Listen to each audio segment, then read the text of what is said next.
قرآن خوانی ہو رہی ہے اور یہ 10واں ہو رہا ہے اور یہ 40واں ہو رہا ہے اور یہ برسی ہو رہی ہے، ان کا کوئی ثبوت نہیں ہے کتاب و سنت کے اندر، یہ بدعت ہو گئی۔ تو اسی طریقے سے بدعات ہیں۔ البتہ یہ ہے اب اسی طریقے سے ہمارے ہاں ایک نئی رسم چلی ہے، آپ یوم پیدائش منا رہے ہیں، سالگرہ کر رہے ہیں، یہ مغرب سے آئی ہوئی ہماری رسمیں ہیں،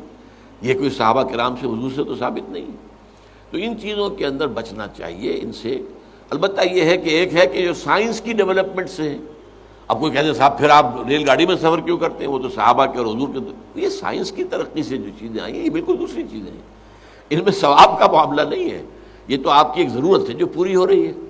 وہ آپ ہوائی جہاز میں سفر کریں، ٹرین میں سفر کریں، کار میں سفر کریں، یہ جدید ترقیات ہیں، ان سے فائدہ اٹھانا ہے اور ان کو استعمال کرنا ہے، تو یہ اور بات ہے۔ لیکن دین میں کوئی نئی چیز جو حضور اور صحابہ سے ثابت نہ ہو اور اس کو آپ حصول ثواب کی نیت سے کریں، وہ بدعت ہے۔ اب جیسے مثلاً حضرت عمر رضی اللہ تعالیٰ عنہ نے اپنے قدم کو بدعت قرار دیا۔ آپ کو معلوم ہے کہ حضور کے زمانے میں تراویح کی نماز کا کوئی رواج نہیں تھا، حضرت ابوبکر کے دور میں بھی نہیں تھا، بلکہ یہ تھا کہ رات کو نماز نوافل ادا کرو اپنے اپنے طور پر، قیام اللیل اپنے اپنے طور پر۔ تو اس حوالے سے تراویح کی نماز کا جو ہے باجماعت یہ حضرت عمر نے کیا رضی اللہ تعالیٰ عنہ، کہ ایک دفعہ آپ آئے اپنے دور خلافت میں مسجد نبوی میں، دیکھا کچھ لوگ ادھر کھڑے ہیں، کچھ ادھر کھڑے ہیں، کچھ ادھر کھڑے ہیں، کچھ ادھر کھڑے ہیں، اب ایک ایک جو حافظ ملا ہوا اس کے پیچھے قرآن سن رہے ہیں، پڑھ رہے ہیں۔ تو آپ نے کہا کیا ہی اچھا ہو ان سب کو ایک امام کے پیچھے جمع کر دیا جائے۔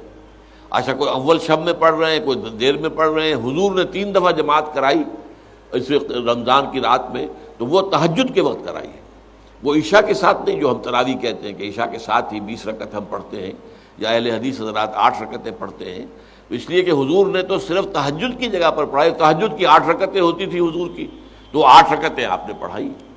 لیکن یہ ہے کہ پھر حضرت عمر نے یہ فیصلہ کیا کہ اس طرح کر دیا جائے، اور اس کے بعد یہ ہوا کہ ایک امام ہے، سب لوگ سن رہے ہیں۔ اس کے بعد ایک دن کہیں آئے حضرت عمر، داخل ہوئے، دیکھا کہ ایک امام کے پیچھے پوری مسجد بھری ہوئی ہے، جماعت ہے، ہو رہی ہے، اور آپ نے کہا نعم البدعۃ ھذہ، یہ ایک اچھی بدعت ہے جو ہم نے شروع کی ہے۔ تو اس سے بدعت حسنہ کا لفظ عام طور پر لوگ لے لیتے ہیں، لیکن یہ واضح رہے کہ یہ حق جو ہے یہ خلیفۃ المسلمین کو تو حاصل تھا، یہ نہیں ہے کہ ہر شخص اس طرح کی نئی بدعت ایجاد کر لے اور کہے یہ بھی اچھی بدعت ہے، بدعت حسنہ ہے۔ اگر ہم اذان سے پہلے یہ پڑھ دیتے ہیں، درود پڑھ دیتے ہیں، تو کیا برائی ہے اس میں؟ کوئی بری بات تو نہیں ہے درود پڑھنا، لیکن بھائی نہیں، یہ قرآن اور حدیث سے اور صحابہ کے عمل سے ثابت نہیں ہے، اس لیے یہ بدعت ہوگا۔ اس لیے جو چیز جو ہے اس طرح کی، لیکن حضرت عمر رضی اللہ تعالیٰ عنہ یا کسی اور خلیفہ راشد کا کوئی فیصلہ ہو اور وہ گویا کہ پرانے طریقے میں کسی چیز کا اضافہ ہو رہا ہو، تو وہ ایک علیحدہ بات ہے۔ لیکن ان کے بعد کیونکہ اس میں یہ ما انا علیہ و اصحابی،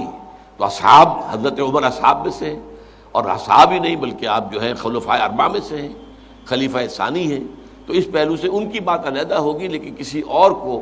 اپنے کسی کام کی شروع کرنے کو بدعت حسنہ قرار دینا یہ درست نہیں ہے۔